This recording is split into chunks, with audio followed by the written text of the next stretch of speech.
Hello friend, आप सभी का आपके अपने यूट्यूब चैनल ब्राइट बुद्धि में आप सभी का स्वागत है। तो हम बीपीएससी पूर्वावलोकन के घटना चक्र पूर्वावलोकन में आज हम भारतीय राज्य व्यवस्था की क्लास में राज्य की नीति के निर्देशक तत्वों से संबंधित क्वेश्चन को यहाँ पर पढ़ेंगे, जो एग्जाम की दृष्टि से बहुत ही इम्पॉर्टेंट हो जाता है।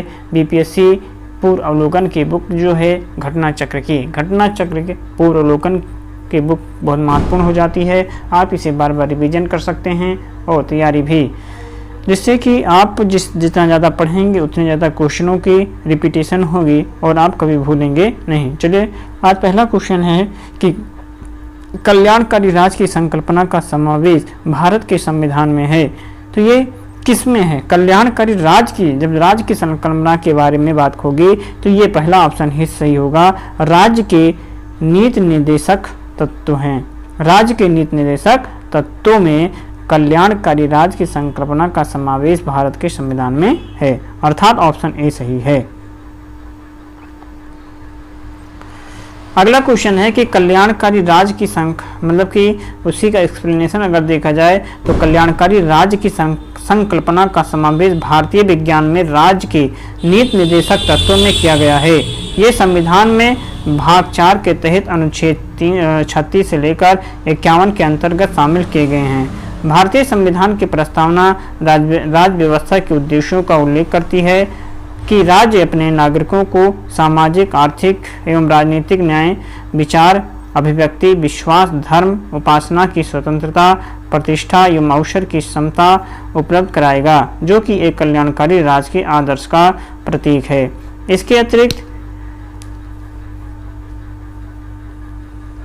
इसके अतिरिक्त नीति निर्देशक तत्वों में कल्याणकारी राज्य की स्थापना हेतु राज्य को निर्देश दिए गए हैं। इस प्रकार प्रस्तावना एवं नीति निर्देशक तत्व दोनों में कल्याणकारी राज्य का विचार पाया जाता है। तथापि यदि दोनों के चयन का विकल्प न हो तो इसका उत्तर नीति निर्देशक तत्व ही होगा। एक कल्याणकारी राज्य का आदर्श वर्णित है, किसमें वर्णित होता है? तो ये राज्य के नीति निर्देशक तत्वों में एक कल्याणकारी राज्य का आदर्श वर्णित होता है। एक कल्याणकारी राज्य के आदर्श जो हैं, एक कल्याणकारी राज्य के आदर्श राज्य के नीति निर्देशक तत्वों में वर्णित है। ये वे आदर्श हैं जिन्हें किसी राज्य के द्वारा नीति के निर्माण एवं कानूनों के क्रियान्वयन में ध्यान रखना चाहिए। भारतीय संविधान के भाग 4 में दिए गए निर्देशित सिद्धांतों में निम्नलिखित में से कौन सा है? समान कार्य के लिए समान वेतन, समान नागरिक संहिता, छोटे परिवार का मानदंड या प्राथमिक स्तर पर मातृभाषा में शिक्षा।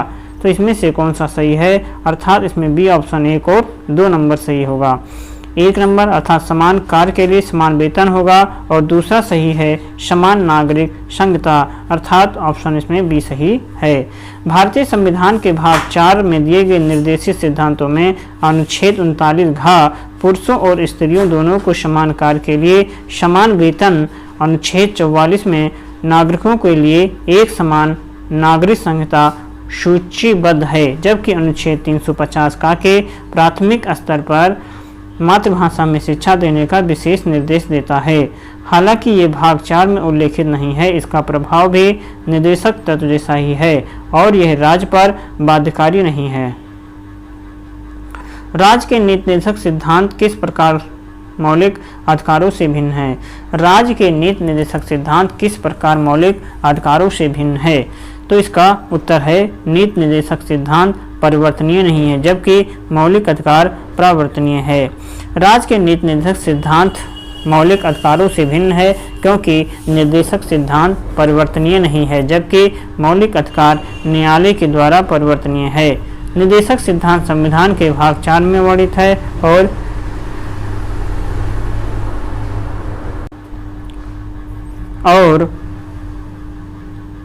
निर्देशक सिद्धांत संविधान के भाग 4 में वर्णित है और कल्याणकारी राज्य की स्थापना के लिए दिए गए निर्देश हैं, जबकि भाग 3 में वर्णित मौलिक अधिकार व्यक्तियों को राज्य के प्रति दिए गई सुरक्षा की गारंटी है। निम्न में से कौन सा अनुच्छेद पंचायत के गठन के लिए राज्य सरकार को निर्देश देता है? निम्न में से कौन सा अनुच्छेद पंचायत के गठन के लिए राज्य सरकारों को निर्देश देता है? तो अनुच्छेद 40। भारतीय संविधान में भाग 4 के तहत राज्य के नीति निर्देशक सिद्धांतों के अंतर्गत पंचायती राज प्रणाली की व्यवस्था की गई है। संविधान का अनुच्छेद 40 राज्यों के लिए ग्राम पंचायत के गठन का प्रावधान करता है। इसके अनुसार राज्य ग्राम पंचायतों का संगठन करने के लिए कदम उठाएगा और उनकी ऐसी शक्तियों और प्राधिकार प्रदान करेगा जो उन्हें स्वायत्त शासन की इकाइयों के रूप में कार्य करने योग्य बनाने के लिए आवश्यक है। ग्राम पंचायत का गठन किस अनुच्छेद के अंतर्गत होता है? तो ग्राम पंचायत का अनुच्छेद के अंतर्गत है, तो इसका ऑप्शन जो है ई सही, अर्थात उपरोक्त में से कोई नहीं सही होगा। यहाँ पर एक्सप्लेन देखेंगे कि ग्राम पंचायत का जो गठन है ये अनुच्छेद 40 के तहत होगा, अनुच्छेद 40 के तहत होगा, जबकि यहाँ पर ग्राम पंचायतों का कहाँ पर होगा? अनुच्छेद 40। समान सिविल संहिता जो है ये अनुच्छेद 44 में, कृषि एवं पशुपालन का संगठन अनुच्छेद 48 में, और न्यायपालिका और कार्यपालिका का पृथक्करण ये अनुच्छेद 50 में, अंतर्राष्ट्रीय शांति का विकास जो है ये अनुच्छेद जो है 51 में है। तो यहाँ पर हम दोबारा इसको पढ़ेंगे कि ग्राम पंचायत की बात करता है आर्टिकल 40। ग्राम पंचायत के संगठन आर्टिकल 40 में, समान सिविल संहिता आर्टिकल 44 में, कृषि एवं पशुपालन का संगठन आर्टिकल 48 में, न्यायपालिका और कार्यपालिका का पृथक्करण अनुच्छेद 50 में, अंतर्राष्ट्रीय शांति का विकास ये 51 में है। मूल कर्तव्य 42वें संविधान संशोधन के 10 आचार आदेशों को किस नाम से जाना जाता है? 42वें संविधान संशोधन के 10 आचार आदेशों को किस नाम से जाना जाता है? तो ये मौलिक कर्तव्य के नाम से जानते हैं। किसे? मौलिक कर्तव्य। वर्ष 1976 में संवैधानिक सुधारों पर अनुशंसा देने के लिए स्वर्ण सिंह समिति गठित की गई। स्वर्ण सिंह समिति की अनुशंसा के आधार पर 42वें संविधान संशोधन अधिनियम 1976 द्वारा भाग 4 का और उसके तहत अनुच्छेद 51 का संविधान में जोड़ा गया। संविधान में 10 मौलिक कर्तव्य शामिल किए गए। वर्ष 2002 में 86वें संविधान संशोधन 2002 के द्वारा एक नया कर्तव्य 6 से 14 आयु के बच्चों की शिक्षा से संबंधित है को जोड़ा गया। अतः अब मौलिक कर्तव्यों की संख्या 11 हो गई। स्वर्ण सिंह समिति में अध्यक्ष सहित 12 सदस्य शामिल थे। कितने? 12 सदस्य। भारत के संविधान में मौलिक कर्तव्य किस संविधान संशोधन के द्वारा जोड़ा गया है? भारत के संविधान में मौलिक कर्तव्य किस संविधान संशोधन के द्वारा जोड़ा गया? तो ये 42वां संविधान संशोधन के द्वारा जोड़ा गया है। भारत के नागरिकों के मौलिक कर्तव्य का वितरण संविधान के भाग 4 का अनुच्छेद 51 का में दिया गया है। इसे 42वें संविधान संशोधन अधिनियम 1976 के द्वारा संविधान में जोड़ा गया। 42वें संविधान संशोधन 1976 से भारतीय संविधान में एक नया अध्याय जोड़ा गया था। वो अध्याय क्या था? वो अध्याय था मौलिक कर्तव्य। तो मौलिक कर्तव्य जो है ये 42वें संविधान संशोधन 1976 से भारतीय संविधान में जोड़ा गया।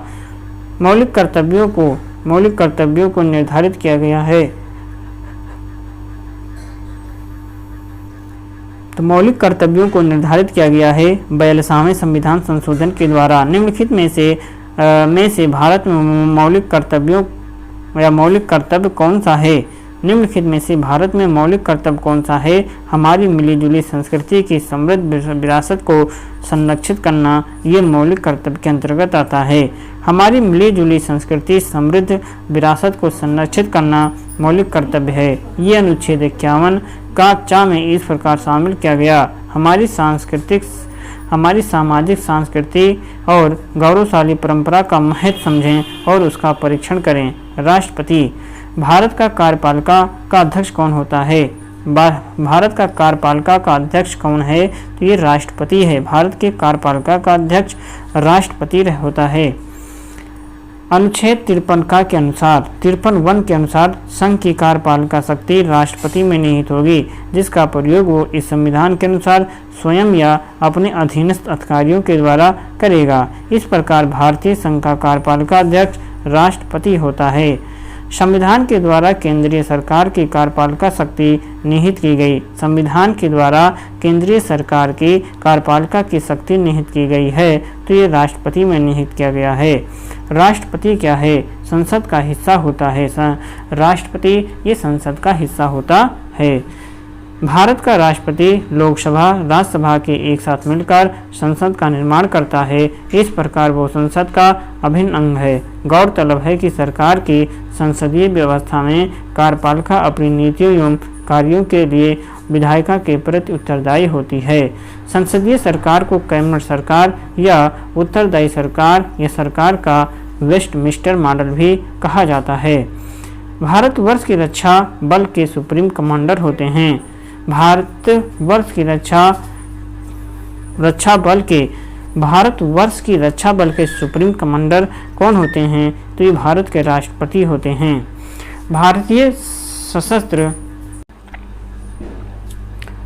भारतवर्ष की रक्षा बल के सुप्रीम कमांडर होते हैं भारत के राष्ट्रपति। भारतीय सशस्त्र सेनाओं की सर्वोच्च कमान भारत के राष्ट्रपति के पास होती है। राष्ट्र की रक्षा का दायित्व मंत्रिमंडल के पास होता है। इसका निर्वहन रक्षा मंत्री से किया जाता है। भारत के राष्ट्रपति अपनी शक्तियों का प्रयोग करते हैं। भारत के जो राष्ट्रपति होते हैं ये अपनी शक्तियों का प्रयोग करते हैं। कब? सीधे अथवा अपने अधीनस्थ अधिकारियों के द्वारा ये करते हैं। सीधे करते हैं या अपने अधीनस्थ अधिकारियों के द्वारा भारत के राष्ट्रपति अपनी शक्तियों का प्रयोग करते हैं। भारतीय संविधान के अनुसार भारत का एक राष्ट्रपति अनुच्छेद 52 के अंतर्गत होगा। संघ की कार्यपालिका की शक्ति राष्ट्रपति में निहित हो गई है। उसका प्रयोग इन संविधान के अनुसार स्वयं या अपने अधीनस्थ अधिकारियों के द्वारा करेगा। भारत का राष्ट्रपति कितनी बार पुनः चुनाव के लिए पात्र होता है? तो कितने भी बार पात्र हो सकता है। भारतीय संविधान का अनुच्छेद 57 राष्ट्रपति के पुनर्निर्वाचन के लिए पात्रता के बारे में है।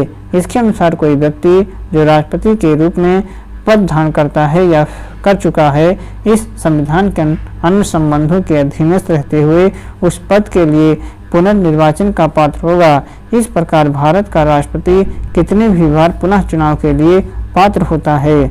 भारत के राष्ट्रपति के चुनाव मंडल में कौन सम्मिलित हैं? भारत के राष्ट्रपति के चुनाव मंडल में कौन कौन सम्मिलित होते हैं? भारत के राष्ट्रपति के चुनाव मंडल में कौन कौन सम्मिलित होते हैं? तो ये संसद के दोनों सदनों के सभी निर्वाचित सदस्य एवं राज्य विधानसभाओं के सभी निर्वाचित सदस्य सम्मिलित होते हैं। अर्थात ऑप्शन डी सही होगा। संविधान का अनुच्छेद 54 जो है ये राष्ट्रपति के निर्वाचन या निर्वाचक मंडल के सदस्यों का प्रावधान करता है, जिसमें निम्नलिखित सदस्य होते हैं। संसद के दोनों सदनों के निर्वाचित सदस्य होते हैं और राज्यों की विधानसभाओं के निर्वाचित सदस्य। दिल्ली और पुडुचेरी विधानसभाओं के निर्वाचित सदस्य 70वें संविधान संशोधन 1992 के द्वारा अतः स्थापित। राज्यों की विधान परिषदों के सदस्य इस निर्वाचक मंडल में शामिल नहीं होते हैं। राष्ट्रपति के निर्वाचक मंडल में जम्मू और कश्मीर संघ राज्य क्षेत्र की विधानसभाओं के निर्वाचित सदस्यों को अभी शामिल नहीं किया गया है। भारत में राष्ट्रपति का चुनाव किया जाता है कब? इनमें से कोई नहीं। अर्थात भारत में राष्ट्रपति का चुनाव किया जाता है, इनमें से कोई ऑप्शन सही नहीं है। भारत में राष्ट्रपति का चुनाव किया जाता है तो अनुच्छेद 55 जो है 55(3) के अनुसार राष्ट्रपति का निर्वाचन आनुपातिक प्रतिनिधित्व पद्धति के अनुसार एकल संक्रमणीय मत प्रणाली के द्वारा होता है। अतः विकल्प ए और सी दोनों सही हैं। अगर भारत के राष्ट्रपति के चुनाव में कोई विवाद है तो उस विवाद को सौंपा जा सकता है कहाँ पर? भारत के सर्वोच्च न्यायालय को सौंपा जा सकता है। अगर भारत के राष्ट्रपति के चुनाव में कोई विवाद है तो उस विवाद के अनुच्छेद 71(a) के अनुसार भारत के सर्वोच्च न्यायालय को सौंपा जाएगा और सर्वोच्च न्यायालय के द्वारा किया गया निश्चय अंतिम होगा। भारत के राष्ट्रपति के संदर्भ में निम्नलिखित में कथनों पर विचार करें। निम्नलिखित कथनों पर विचार करना है। पहला है कि भारत के संविधान के अनुच्छेद 53 में उल्लेख है कि संघ की कार्यपालिक शक्ति राष्ट्रपति में निहित होगी। दूसरा है राष्ट्रपति अपने पद पर आसीन होने के बाद 5 वर्ष के लिए वो पद ग्रहण करेंगे। तीसरा नंबर है कि भारत के संविधान के अनुच्छेद 60 के तहत 60 में राष्ट्रपति पर महाभियोग की प्रक्रिया के बारे में उल्लेख है। दिए गए उपयुक्त कथनों में से कौन सा कथन सही है? तो इसका ऑप्शन जो है 1 और 2 सही है। भारत के संविधान के अनुच्छेद 53 में उल्लेख है कि संघ की कार्यकारी शक्ति राष्ट्रपति में निहित होगी। दूसरा, राष्ट्रपति अपने पद पर आसीन होने के बाद 5 वर्ष के लिए पद ग्रहण करेंगे। भारत के संविधान अनुच्छेद 61 में राष्ट्रपति पर महाभियोग की प्रक्रिया के बारे में उल्लेख किया गया है। अर्थात ऑप्शन इसका 3 सही होगा। भारत यदि राष्ट्रपति एवं उपराष्ट्रपति का पद खाली है तो भारत के राष्ट्रपति के पद पर कौन बैठेगा? तो ये बैठेगा बी, भारत का मुख्य न्यायाधीश। अनुच्छेद 65 के अनुसार यदि मृत्यु त्यागपत्र अथवा हटाए जाने की स्थिति में राष्ट्रपति का पद रिक्त हो तो पद का कार्यभार राष्ट्रपति संभालेंगे तथा यदि किन्हीं 2 कारणों से उपराष्ट्रपति से उपलब्ध नहीं है तो उच्चतम न्यायालय का मुख्य न्यायाधीश या उसके न रहने पर उसी न्यायालय का वरिष्ठतम न्यायाधीश जो उच्च समय उपलब्ध है राष्ट्रपति के कृत्यों को संपादित करेगा। 13 नंबर क्वेश्चन है 13 नंबर क्वेश्चन है कि यदि भारत के राष्ट्रपति का पद खाली और उपराष्ट्रपति तथा भारत के मुख्य न्यायाधीश उपलब्ध नहीं है तो भारत का राष्ट्रपति किसे नियुक्त किया जाएगा? तो ये भारत के महान्यायवादी, लोकसभा के अध्यक्ष, सुप्रीम कोर्ट के वरिष्ठ न्यायाधीश या इनमें से कोई नहीं। तो इसमें से जो ऑप्शन सही होगा ये सुप्रीम कोर्ट के वरिष्ठ न्यायाधीश होंगे। अगर भारत का राष्ट्रपति, उपराष्ट्रपति और भारत के मुख्य न्यायाधीश उपलब्ध नहीं हैं तो भारत के राष्ट्रपति की नियुक्ति किया जाएगा। किसके? सुप्रीम कोर्ट के मुख्य न्यायाधीश को, सुप्रीम कोर्ट के मुख्य न्यायाधीश को नियुक्त किया जाएगा। 13 के बाद 14 नंबर का क्वेश्चन है कि भारत के राष्ट्रपति को उसके पद से हटाया जा सकता है, उसके पद से हटाया जा सकता है, संसद के द्वारा हटाया जा सकता है। अनुच्छेद 56 है ना, अनुच्छेद 56 के खंड 1 के उपखंड ख के अनुसार संविधान का अतिक्रमण करने पर राष्ट्रपति को अनुच्छेद 61 में उपबंधित अनुच्छेद 61 राष्ट्रपति पर महाभियोग चलाने की प्रक्रिया रीति से संसद के द्वारा चलाए गए महाभियोग के माध्यम से पद से हटाया जा सकेगा। भारतीय संविधान में केंद्रीय सरकार की अधिशासी शक्तियों को किसमें निहित किया जाएगा? तो ये भारत के राष्ट्रपति में निहित किया जाएगा। अनुच्छेद 53(1) के अनुसार केंद्र सरकार की अधिशासी शक्तियां राष्ट्रपति में निहित होती हैं। लिखा हुआ है क्वेश्चन ये था कि भारतीय संविधान में केंद्रीय सरकार की अधिशासी शक्तियों को किसमें निहित किया जाएगा? तो ये भारत के उपराष्ट्रपति में निहित किया जाएगा। अनुच्छेद 53(1) के अनुसार केंद्र सरकार की अधिशासी शक्तियां राष्ट्रपति में निहित होती हैं। भारतीय संविधान भारत के राष्ट्रपति को अधिकार नहीं देती हैं। तो भारतीय संविधान जो है भारत के राष्ट्रपति को अधिकार नहीं देता है राज्यों के मुख्य न्यायाधीश की नियुक्ति का, ये राष्ट्रपति का अधिकार नहीं है। अनुच्छेद 164 के अनुसार राज्यों के मुख्यमंत्री की नियुक्ति का अधिकार राज्य के राज्यपाल को होता है, न कि राष्ट्रपति को। भारत के राष्ट्रपति को यह अधिकार नहीं प्राप्त है कि वो क्या न कर सके, वो सर्वोच्च न्यायालय के न्यायाधीश को हटाए। भारत के राष्ट्रपति को ये अधिकार नहीं है कि वो सर्वोच्च न्यायालय के न्यायाधीश को भी हटा दे। तो अनुच्छेद 124 खंड 4 के अनुसार उच्चतम न्यायालय के किसी न्यायाधीश को उसके पद से तब तक नहीं हटाया जाएगा जब तक साबित कदाचार या असमर्थता के आधार पर ऐसे हटाए जाने के लिए संसद के प्रत्येक सदन के द्वारा अपनी कुल सदस्य संख्या के बहुमत के द्वारा तथा उपस्थित और मत देने वाले सदस्यों के कम से कम 2/3 बहुमत के द्वारा समर्पित समावेदन राष्ट्रपति के समक्ष उसे सत्र में रखे जाने पर राष्ट्रपति ने उसे हटाने का आदेश नहीं दिया है। अतः विकल्प भी सही है। श्रीमती प्रतिभा पाटिल का भारतीय गणतंत्र के राष्ट्रपति के रूप में क्रम क्या है? तो इनका जो क्रम था ब्राह्मण क्रम था। 19 जुलाई 2007 को भारतीय गणतंत्र के 13वें राष्ट्रपतीय चुनाव संपन्न हुए थे। 25 जुलाई 2007 को श्रीमती प्रतिभा देवी सिंह पाटिल ने व्यक्ति अनुसार देश के 12वें राष्ट्रपति के रूप में शपथ ग्रहण की। तथापि कार्यकाल के अनुसार उनका क्रम 14वां था और प्रतिभा पाटिल ने राष्ट्रीय जनतांत्रिक गठबंधन के प्रत्याशी भैरव सिंह शेखावत को पराजित किया और वे भारत की प्रथम महिला राष्ट्रपति थीं। वर्तमान समय में द्रौपदी मुर्मू भारत के राष्ट्रपति हैं। भारत के प्रथम राष्ट्रपति राजेंद्र प्रसाद किस राज्य से थे? तो ये बिहार से थे। भारत के प्रथम राष्ट्रपति डॉक्टर राजेंद्र प्रसाद मूलतः बिहार राज्य से। इनका जन्म 3 दिसंबर 1884 को बिहार के सीवान जिले में हुआ था। कब? 3 दिसंबर 1884 को। वे 26 जनवरी 1950 से 13 मई 1962 तक भारत के राष्ट्रपति रहे। स्वतंत्र भारत के प्रथम राष्ट्रपति कौन थे? स्वतंत्र भारत के प्रथम राष्ट्रपति ये बिहार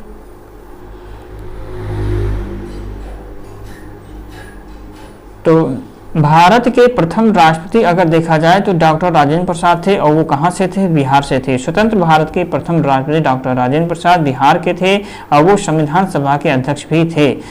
और ज्ञातव्य है कि संविधान सभा के अस्थायी अध्यक्ष सच्चिदानंद सिन्हा थे। एक विधेयक जो संसद में प्रस्तुत किया जाता है कौन सी क्रिया के बाद अधिनियम बन जाता है? तो वो जब राष्ट्रपति अपनी सहमति दे देते हैं तो विधेयक जो है वह एक अधिनियम बन जाता है। संविधान के अनुच्छेद 111 में विधेयकों पर राष्ट्रपति की अनुमति से संबंधित उपबंध हैं। एक विधेयक जो संसद में प्रस्तुत किया जाता है वो अधिनियम तभी बन पाता है जब राष्ट्रपति उस पर हस्ताक्षर कर अपनी सहमति दे देते हैं। उपराष्ट्रपति किस सभा का अध्यक्ष उसका सदस्य नहीं होता है? किस सभा का अध्यक्ष उसका सदस्य नहीं होता है? तो राज्यसभा। किस सभा का अध्यक्ष उसका सदस्य नहीं होता है? तो राज्यसभा। तो किस सभा का अध्यक्ष जो होता है उसका कोई भी सदस्य नहीं होता है तो वो राज्यसभा होता है। तो राज्यसभा का अध्यक्ष कौन होता है? तो उपराष्ट्रपति होते हैं। कौन? राज्यसभा का पदेन सभापति उपराष्ट्रपति होता है और ये राज्यसभा का सदस्य नहीं होता, परंतु उसका निर्वाचन संसद के दोनों सदनों के सदस्यों के द्वारा होता है। संविधान के अनुच्छेद 89(1) के अनुसार 64 के अनुसार वो राज्यसभा का पदेन सभापति होता है। राज्यसभा का पदेन अध्यक्ष कौन होता है? तो राज्यसभा का पदेन अध्यक्ष जो होता है ये उपराष्ट्रपति होता है। राज्यसभा का सभापति कौन? राज्यसभा का सभापति कौन? तो राज्यसभा का सभापति उपराष्ट्रपति होता है। राज्यसभा के चेयरमैन हैं तो राज्यसभा के चेयरमैन भारत के उपराष्ट्रपति होते हैं। कथन कौन सा इसमें से असत्य है? तो इसमें से असत्य है सी नंबर, उपराष्ट्रपति का चुनाव भारत का राष्ट्रपति करता है, तो ये गलत है। तो सही है, राष्ट्रपति पद के लिए प्रत्याशी की आयु कम से कम 35 वर्ष की होनी चाहिए। उपराष्ट्रपति राज्य सभा का सभापति बनता है और भारत के प्रथम राष्ट्रपति डॉक्टर राजेंद्र प्रसाद थे, अर्थात ए, सी और डी ऑप्शन सही है और इसमें से ए, बी, डी ऑप्शन सही है, इसमें से सी ऑप्शन गलत है। अनुच्छेद संविधान के अनुच्छेद 66 के अनुसार उपराष्ट्रपति का निर्वाचन संसद के दोनों सदनों के सदस्यों के द्वारा आनुपातिक प्रतिनिधित्व पद्धति के अनुसार एकल संक्रमणीय मत प्रणाली के द्वारा होता है। 2022 के भारत के 16वें उपराष्ट्रपति चुनाव के लिए निर्वाचक मंडल में कितने सदस्य हैं? 2022 के भारत के 16वें उपराष्ट्रपति चुनाव के लिए निर्वाचक मंडल में कितने सदस्य हैं? तो 788 सदस्य हैं। 16वें उपराष्ट्रपति निर्वाचन हेतु निर्वाचक मंडल में शामिल सदस्य राज्यसभा के 233 निर्वाचित सदस्य, राज्यसभा के 12 मनोनीत सदस्य, लोकसभा के 543 निर्वाचित सदस्य और दोनों सदनों को मिलाकर के बने निर्वाचक मंडल में शामिल कुल सदस्य 788 थे। श्री मोहम्मद हामिद अंसारी का भारत के उपराष्ट्रपति के रूप में कौन सा क्रमांक है? तो इनका क्रमांक 12वां क्रमांक है। श्री मोहम्मद हामिद अंसारी का भारत के उपराष्ट्रपति के रूप में व्यक्ति क्रमानुसार क्रमांक 12वां है और भारत वर्तमान में व्यक्ति क्रम अनुसार 14वें उपराष्ट्रपति जगदीप धनखड़ हैं। भारत का प्रधानमंत्री मुख्य है केंद्रीय सरकार का। अनुच्छेद 74(1) के अनुसार राष्ट्रपति को सहायता और सलाह देने के लिए मंत्रिपरिषद होगी। राष्ट्रपति को सहायता और सलाह देने के लिए मंत्रिपरिषद होगी, जिसका प्रधान प्रधानमंत्री होगा और राष्ट्रपति अपने कृत्यों का प्रयोग करने में ऐसी सलाह के अनुसार कार्य करेगा। और इस प्रकार भारत का प्रधानमंत्री केंद्रीय सरकार का व्यवहारिक प्रमुख होता है। वस्तुतः ये लोकसभा में बहुमत प्राप्त या गठबंधन का नेता होता है। आमतौर पर भारत के प्रधानमंत्री होते हैं तो लोकसभा का सदस्य होता है। आमतौर पर भारत के प्रधानमंत्री लोकसभा के सदस्य होते हैं। संविधान के अनुसार प्रधानमंत्री दोनों सदनों में से किसी का भी सदस्य हो सकता है। आमतौर पर वो लोकसभा का सदस्य होता है क्योंकि लोकसभा जनता के द्वारा प्रत्यक्ष रूप से निर्वाचित निकाय है और वह लोकतांत्रिक ढंग से निर्वाचित सरकार का प्रतिनिधित्व करता है। फिर भी राज्य से प्रधानमंत्री बनाए जाने पर कोई प्रतिबंध नहीं है, लेकिन ज्यादा लोकतांत्रिक यही है कि वो लोकसभा का सदस्य हो। भारत का प्रधानमंत्री किसके प्रति जवाबदेही होता है तो ये लोकसभा के प्रति जवाबदेही होता है। भारतीय संविधान के अनुच्छेद 75(3) के तहत मंत्रिपरिषद सामूहिक रूप से लोकसभा के प्रति उत्तरदायी होते हैं, चूंकि मंत्रिपरिषद का प्रधान प्रधानमंत्री होता है, अतः प्रधानमंत्री भी लोकसभा के प्रति ही जवाबदेही है। संघीय मंत्रिपरिषद के मंत्री सामूहिक रूप से उत्तरदायी होते हैं, तो इसका उत्तर क्या होगा? संघीय मंत्रिपरिषद के मंत्री सामूहिक रूप से उत्तरदायी होते हैं, तो इसका उत्तर डी सही है, केवल लोकसभा के प्रति मंत्रिपरिषद उत्तरदायी होते हैं। तो मंत्रिपरिषद उत्तरदायी होते हैं। अनुच्छेद 75(3) के अनुसार मंत्रिपरिषद लोकसभा के प्रति सामूहिक रूप से उत्तरदायी होते हैं, अतः निकटतम उत्तर संसद होगा क्योंकि लोकसभा का विकल्प नहीं है, तो इसलिए इसमें संसद होगा। भारतीय राजनीतिक व्यवस्था में कार्यपालिका किसके अधीन रह करके कार्य करती है? भारतीय राजनीतिक व्यवस्था में कार्यपालिका ये विधायिका के अधीन रह करके कार्य करती है। भारत में संसदात्मक शासन प्रणाली अपनाई गई। भारतीय राजनीतिक व्यवस्था में कार्यपालिका विधायिका के अधीन रह करके कार्य करती है, क्योंकि राजनीतिक कार्यपालिका का गठन विधायिका के सदस्यों में से होता है और कार्यपालिका सामूहिक रूप से विधायिका के प्रति उत्तरदायी होती है। निम्नलिखित में से किस संवैधानिक संशोधन अधिनियम के द्वारा मंत्रिपरिषद की संख्या लोकसभा के कुल सदस्यों के 15% की सीमा निर्धारित की गई है? तो ये सी ऑप्शन सही होगा। 51वां संविधान संशोधन अधिनियम 2003। 91वें संविधान संशोधन अधिनियम 2003 के द्वारा संविधान के अनुच्छेद 75 में खंड 1 में जोड़ करके ये प्रावधान किया गया कि मंत्रिपरिषद में प्रधानमंत्री सहित मंत्रियों की कुल संख्या लोकसभा के कुल सदस्यों की संख्या के 15% से अधिक नहीं होनी चाहिए। विकल्प बी सही है। हाल ही में अल्पसंख्यक मामलों के मंत्रालय का प्रभार किसे सौंपा गया? तो ये सौंपा गया है स्मृति ईरानी को सौंपा गया। वर्तमान में 15 मार्च 2024 की स्थिति के अनुसार अल्पसंख्यक कार्य मंत्री स्मृति जुबिन ईरानी, जबकि अल्पसंख्यक कार्य राज्य मंत्री जॉन बारला हैं। केंद्र सरकार में उच्चतम नागरिक सेवा अधिकारी कौन है? केंद्र सरकार में उच्चतम नागरिक सेवा अधिकारी कौन है? तो ये मंत्रिमंडल सचिव हैं। केंद्र सरकार में उच्चतम नागरिक सेवा अधिकारी मंत्रिमंडल सचिव होता है। भारतीय प्रशासन में विभाजन प्रणाली किससे संबंधित है? तो ये नीति कार्यान्वयन से संबंधित है। भारतीय प्रशासनिक व्यवस्था में विभाजन प्रणाली नीति निर्माण और उनके क्रियान्वयन से संबंधित है। इसमें सचिवालय योजना एवं नीति निर्माण संबंधी कार्य करता है, जबकि नीतियों का क्रियान्वयन संबंधित निकाय एजेंसियों के द्वारा किया जाता है। अगला क्वेश्चन हमारा है कि राष्ट्रीय सुरक्षा समिति का प्रधान कौन होता है? तो इसका प्रधान प्रधानमंत्री होता है। राष्ट्रीय सुरक्षा समिति के प्रधान या अध्यक्ष प्रधानमंत्री होते हैं। महान्यायवादी, महाधिवक्ता और नियंत्रक महालेखा परीक्षक से संबंधित क्वेश्चन है कि भारत सरकार को कानूनी विषयों पर कौन परामर्श देता है? तो ये अटॉर्नी जनरल जो है भारत सरकार को अपनी कानूनी विषयों पर परामर्श देता है। संविधान के अनुच्छेद 76 के अनुसार भारत सरकार को कानूनी मामलों में परामर्श देने के लिए राष्ट्रपति, अटॉर्नी जनरल, महान्यायवादी अटॉर्नी जनरल ही महान्यायवादी कहलाता है कि नियुक्ति करता है। कौन करता है? इस राष्ट्रपति अटॉर्नी जनरल की नियुक्ति करता है। उच्चतम न्यायालय के न्यायाधीश नियुक्ति होने की योग्यता रखने वाले किसी व्यक्ति को अटॉर्नी जनरल नियुक्त किया जा सकता है। ये भारत सरकार का प्रथम विधि अधिकारी है और राष्ट्रपति के प्रसाद पर्यंत अपना पद धारण करता है। भारत का महान्यायवादी किसके द्वारा नियुक्त किया जाता है? तो ये भारत के राष्ट्रपति के द्वारा नियुक्त किया जाता है। भारत सरकार का कौन सा अधिकारी सदस्य न होते हुए भी भारतीय संसद की कार्यवाही में भाग लेने का अधिकार रखता है? तो ये है अटॉर्नी जनरल अर्थात महान्यायवादी।